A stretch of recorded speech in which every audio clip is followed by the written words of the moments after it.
বলেন সুবহানাল্লাহ। এ মা বলিলাম যে বাজারে আল্লাহর বান্দা মহাজন হাত তুলেছিলেন, মা আমার চোখ একটু বেশি, মা সব জায়গায় চলে যায়। আমার দরদি দেখার তৌফিক আমাকে কে দিয়েছে? আমার আল্লাহ রাব্বুল আলামিন।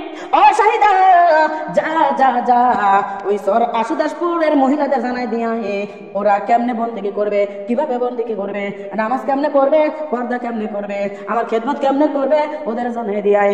যদি যারা বড়রা মানলে হবে জান্নাতি, আর না মানলে হবে জাহান্নামের লাতি। বলে নাউজুবিল্লাহ। মারে যে মনে করবেন মানবো সে হবে জান্নাতের লাতি, আর যে মনে করবেন মানবো না সে হবে জাহান্নামের লাতি। আর যে বলবে চিন্তা করতেছেন যে তোর মতো মহিলার কথাই আমি শুনি না, আমার আল্লাহ রাব্বুল আলামিন বলবে আমার সঙ্গে গাদ্দারি করতেছিস, আমিও তোর সঙ্গে গাদ্দারির খেলা খেলবো। বলে নাউজুবিল্লাহ। আপনাকে সাইজ করতেও আর্মি বিডিআর লাগবে না। আর্মি বিডিআর লাগে? আপনারা সাইজ করবে, আর্মি বিডিআর লাগবে না।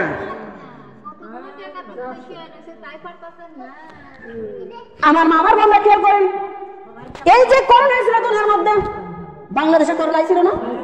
এই যে করোনা ছিল, এই করোনা আল্লাহ দিত না। আল্লাহ কেন করোনা দিল রে মা? আমাদেরকে বোঝানোর জন্য, জানানোর জন্য রে মা। এদের মা বললাম, আমার মা বললাম, দুনিয়ার ডাক্তারে বলো করোনা হলে সোয়াচা রোগ, বলছে না? বলে নাই? এই করোনা মহিলার কাছে কেউ যাওয়া যাবে না, করোনা পুরুষের কাছে কেউ যাওয়া যাবে না। আমার বাবা বোনরা খেয়াল করবেন, এদের করোনা যখন ছিল না, মসজিদের ইমাম নামাজ পড়ে ঘুরে বসে দেখে মাত্র 5 জন। কয়জন? এত বড় একটা মসজিদ, টাইস করা মসজিদ, 2 তলা মসজিদ, কতজন মুসল্লি? কয়জন? 5 জন।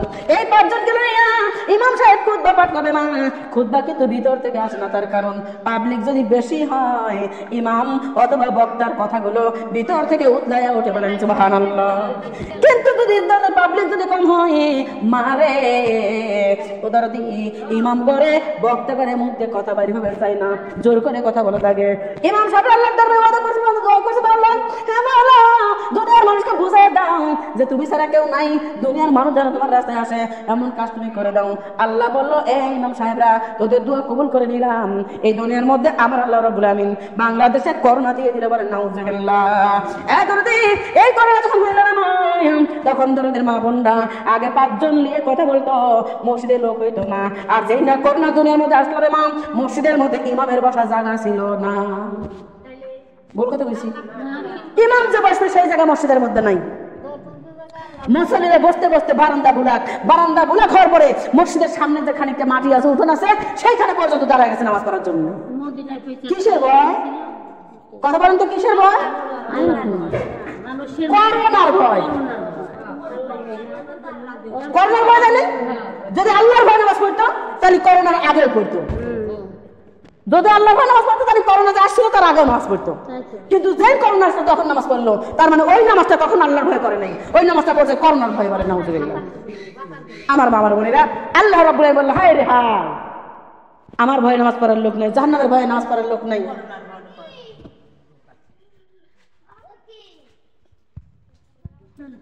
এদেরকে তো আল্লাহ কবে হিদায়াত করবি আল্লাহ জানে। তবে আল্লাহ বলছে আমি সবাইকে হিদায়াত করবো না। আবু জাহেলের কথা তো কতক্ষণ দাঁড়ান লাগবে? আবু জাহেলকে একা একা থাকবি কোন, তো ওর কথাও তো দাঁড়ান লাগবে।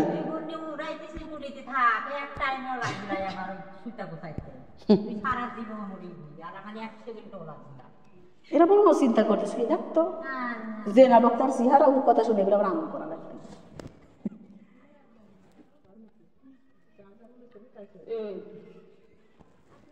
শোনার মা বোনরা খেয়াল করবেন, আল্লাহ বলে যারা আমার ভাই নামাজ পড়ে নাই, করোনার ভাই মসজিদ আইছে, ওদের আমার মসজিদের মধ্যে জায়গা না। মসজিদ কার? যে বাজারে করোনার ভাই মসজিদ আইছে ওদেরকে আমার মসজিদে জায়গা নাই। এখন মা যদি ইমাম সাহেব বলে আপনারা মসজিদে আসেন না, আপনারা বলেন তো ইমাম সাহেবের কি পিঠ বাঁচবে? হাত তুলে পথ দিয়ে ইমাম সাহেবকে মার্ডার করে ও মা পানার মধ্যে সামলা রাখবে। এটা কোন কথা বলছি? এত মা বলে না, ইমাম বললে মানবে না, ইমাম বললে শুনবে না। এই জন্যে আল্লাহ রাব্বুল আলামিন আমার মা আপনার মা ওই হাসিনাকে বলে দিল, হাসিনা রে জায়গায় জায়গায় টল্লায় টল্লায় মাইকেল করে দে যে 5 জনের বেশি মসজিদে নামাজ পড়া যাবে। মাইকেল করছে না করে নাই? কে করাইছে? আল্লাহ করাইছে। যে বাজারে করোনা লাগে মসজিদে আসে নাই, ওদের নামাজ আবার দরকার নাই, ওরা যেন খবরদার ওই 5 জনের বেশি দিনই আর মসজিদে কেউ নামাজ করে না। হ্যাঁ, আমার বলে দাও আল্লাহ তাআলা বলেন হাসিনাকে প্রচার করে দিল রে মা। শুধু প্রচার করতে তাই না, কত মসজিদ থেকে না পুলিশ কিন্তু লোকজনকে ধরে ধরে নিয়ে গেছে, না যায় নাই। বেশি লোক যাওয়ার কারণে আমার বলে না, আমি গেলাম আপনার মা বোন না, আমি গিয়েছিলাম আপনার, ওরা মনে হয় সুজানগর থানার মধ্যে হয়, এ দরদে গ্রামের নাম হলো শ্রীপুর, স্বাগতা শ্রী সোলাপুর শ্রীপুর। এবার ওই গ্রামে গেলাম মাহাবীরের জন্য। ওই গ্রামের একটা মহিলা মারে, আমাদের মার মতো তার বয়স, আমার মা বন্ধ ওই মহিলা কান্দার বলে বিটি রে, আরে কি করোনা আইছিল রে মা, এই করোনার মধ্যে আমার গায়ে জ্বর চলে আসলো। আমার গায়ের মধ্যে জ্বর আসার পরে আমি যখন 3 দিন 4 দিন জ্বর সারে না, 3 দিন 4 দিন পরে যখন ডাক্তারের কাছে গেলাম, ডাক্তার ঘোষণা করে দিল আপনার হয়েছে করোনা। মারে শোনো, করোনার জগতে যখন বলে দিল করোনা হয়েছে আপনার, এই কথা যখন ডাক্তার বলে দিছে, এখন আমার দ্বারের কাছে আর কেউ বেরে না, আমার ডাক্তারের কাছে গেলে এসে ওই ঘরের মধ্যে ঢুকাই দিল। ওই ঘরের মধ্যে যখন ঢুকাইল মারে, আমার যখন অসুখ আমার হয়েছিল না, আমার লাঠি ঘরে যদি করে না দিতাম, লাঠি ঘরে যদি কাছে না নিতাম, আমার বেটার বউ খালি বক বক করতে ভুলে থাকতো যে কি করে খাও, আমার বেটা গেলে কিছু ধরবে পারো না, কি করো আমার ছেলেকে দেখতে পারো না, ওদের নিয়ে সরো, ওদের নিয়ে একটু গল্প করো, আমি রান্না করবো, ওদের নিয়ে রাখো, এমন কথা বলতো, রাগারাগি করতো। কিন্তু যেই ডাক্তার বলছে আমার করোনা হয়েছে, আমার বেটার বউ আমার লাতি ডাক্তারকে আমার কাছে আসা বন্ধ করে দিয়েছে, ওরা কেউ আর আমার কাছে আসে না। এ মা, আমার বেটার বউ আমার কাছে আসে না, মারে আমার ঘরের স্বামী সেও আমার ঘরে আর শোয় না, আলাদা করে শোয়া শুরু করছে। আমার স্বামী আলাদা করে, আমার বেটার বউ আমার ঘরে আসে না, বরং বাইরে থেকে সে গোলাটা দিয়ে রাখে, আমি যেন ঘর থেকে বাইরে না যাবার পারি। মারে আমি তো ফকিন্নি না, ওই মহিলা মানে বিটি রে, আমি তো ফকিন্নি না। ওই মহিলা বাপের বাড়ির দৌত্তর বেছে 2 কোটি টাকা পাইছে, একটা না দুইটা না, 2 কোটি টাকা পাইছে বাপের বাড়ি দৌত্তর বেছে। তাহলে এত টাকা পয়সার মালিক যে কই বিটি রে, আমি এত টাকার মালিক, অথচ আমার স্বামী আমার ঘরে শোয় না, আমার লাতিরে পড়তে আমার ঘরে আসে না, আমার বেটার বউ আমার কাছে আসে না, ওরা পাকে থাকে। করোনা হয়েছে জন্ম, গলা টলা সব ব্যথা দিচ্ছে মা, আমি শক্ত ভাত খেতে পারি না, আমাকে একটু নরম করে একটু সুজি রান্না করে দিবে এমন মানুষ আমার নাই। মারে আমি গলার মধ্যে দীর্ঘ 5-6 দিন আমার কোনো সেন্স ছিল না, আমি বেহুশ হয়ে গেছিলাম। মারে হঠাৎ করে আমি একদিন আমি জাগনা পায়ে দেখি, বেহুশ থেকে ফিরে দেখি ওই পাড়ার একটা মহিলা আমার বাড়ি মাঝে মাঝে সে কাজ করতো, ওই পরে একজন গরিব মহিলা আমাদের বাড়ি কাজ করতো, ওই মহিলার কাজের বিনিময়ে আমি ওরে কিছু টাকা দিতাম, পয়সা দিতাম। সেই মহিলা এসে আমার মাথায় পানি দিচ্ছে, আমি জাগনা পায়ে দেখি, আমি জাগনা পাইলাম, আমি দেখি সেই কাজের বেটিটা আমার মাথায় পানি দিচ্ছে। আমি বললাম যে সোনা তুমি কখন আইসাও?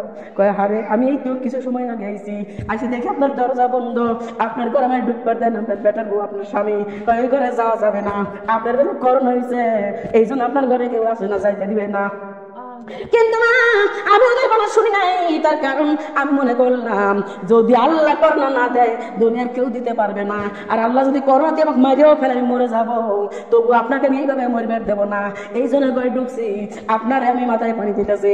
এবং মাথায় পানি দেয়া একটা নেকড়া ভিজাইয়া মহিলার তামাম গায়ে মুছে দিছে। মুছে দেওয়ার পরে ওই মহিলা এবার ওই মুরব্বী বলছে মারে আমার ঘরের মধ্যে দেখো আলো চাল আছে, ওই আলো চাল দিয়ে একটু নরম করে একটু পায়েস রান্না করে দাও।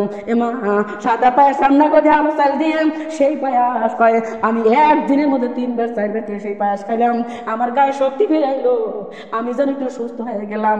ওই দিন থেকে ওই মহিলাটা বেশ কয়েকদিন আমার যত্ন করলো, যত্ন করার পরে ভালো হয়ে গেলাম, ডাক্তারদের চেক আপ করাইলাম, আমার করোনা ভালো হয়ে গেছে, ভালো হয়ে গেলাম। যখন আমি ভালো হয়ে গেলাম আমার বেটা বেটি, আমার স্বামী সবাই আমার কাছে আসে, আমার এর কেউ আলাদা করে না। ও বেটি, আমি করোনা থেকে বুঝলাম মা রে, বেটা বেটি বলো স্বামী বলো দুনিয়ার জায়গার না হয়, আসলে মূলত কেউ আমার আপন না, আমার আপন কেউ না, আমার মালিক আমার আপন। বলেন সুবহানাল্লাহ। এখানের মা বলে না, এই করোনা হইয়া এবার একজন না দুইজন না, এরকম হাজারো ঘটনা ঘটছে রে মা। মা বলে না, ওই বছর তার আগের বছর ইলেকশন হইলো, আমার মারে ইলেকশনের মধ্যে দরদি আতাইকুলার চেয়ারম্যান কিন্তু শোনা মা, ওই ইলেকশনে জিতে ইলেকশন হইলো। এবার সে ইলেকশনে হোক কিংবা সিলেকশনে হোক, চুরাই ভোটে হোক, যে কোনো ভাবে হয়েছে না হয় নাই